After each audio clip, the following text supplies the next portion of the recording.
বিয়ে হয়েছে 3 বছর হয়ে গেল। বিয়ের মুকুটের বেশিরভাগটাই খারাপ হয়ে গেছে।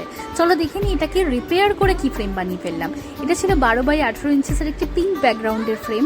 বিয়ের মুকুট ছাড়াও ছিল বিয়ের কার্ড, মুগলি হাঁড়ি যেটাকে রেজিন দিয়ে ভেতর থেকে প্রিজার্ভ করা হয়েছিল, গাঁট ছড়া, সিঁদুর কৌটো, এছাড়া ছিল গায়ে হলুদের সময় পরা গলার হার, টিকলি এবং কানের দুল।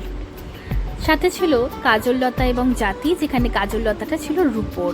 হাতের শাখা পলা, কার্ডের কিছু অংশ, কয়েন, কড়ি এবং বরের টোপরের কিছু অংশ, সমস্তটা ছিল এই রেজিনের ফ্রেমের মধ্যে। সব থেকে ইন্টারেস্টিং ছিল এই ধানগুলোকে এমনি ছড়িয়ে না দিয়ে শাখা পলার মধ্যে একটা সুন্দর হার্ট শেপের মধ্যে আমি এটাকে প্রিজার্ভ করেছিলাম। এছাড়া বিয়ের মালার কিছু ফুল রাখা ছিল প্রায় 3 বছর। কালারটা নষ্ট হয়ে যাওয়াতে এর সাথে ফ্রেশ রোজ পেটালস দিয়ে প্রিজার্ভ করে দিয়েছিলাম এই ফ্রেমের মধ্যে। এতগুলো জিনিস একটাই ফ্রেমের মধ্যে কত সুন্দর করে সাজানো যায় সেটাই ছিল সবথেকে বড় চ্যালেঞ্জিং। কিন্তু সবথেকে দুর্ভাগ্যের ব্যাপার, ফ্রেমটা রেডি হওয়ার যখন সময় এলো ততক্ষণে আমার ফোনটা খারাপ হয়ে গেছে। আমার ফোনের যে ক্যামেরা কোয়ালিটি সেটা অন্য কোনো ফোনে পেলাম না, তাই যেরকম পারলাম সেরকম ক্যামেরা দিয়েই আমি এই ভিডিওটা করছি।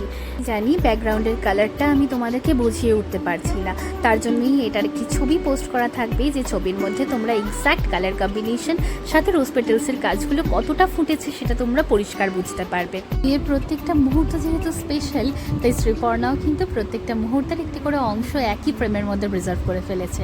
তোমরাও যদি এরকম ধরনের প্রিজার্ভেশন করতে চাও তবে আমার নাম্বারে খুব তাড়াতাড়ি হোয়াটসঅ্যাপ করে ফেলো। আমার হোয়াটসঅ্যাপ নাম্বারটা তোমরা ইনস্টাগ্রাম, ফেসবুক অথবা ইউটিউব সব জায়গাতে পেয়ে যাবে। আর অবশ্যই কেমন লাগলো ফ্রেমটা জানাতে ভুলবে না।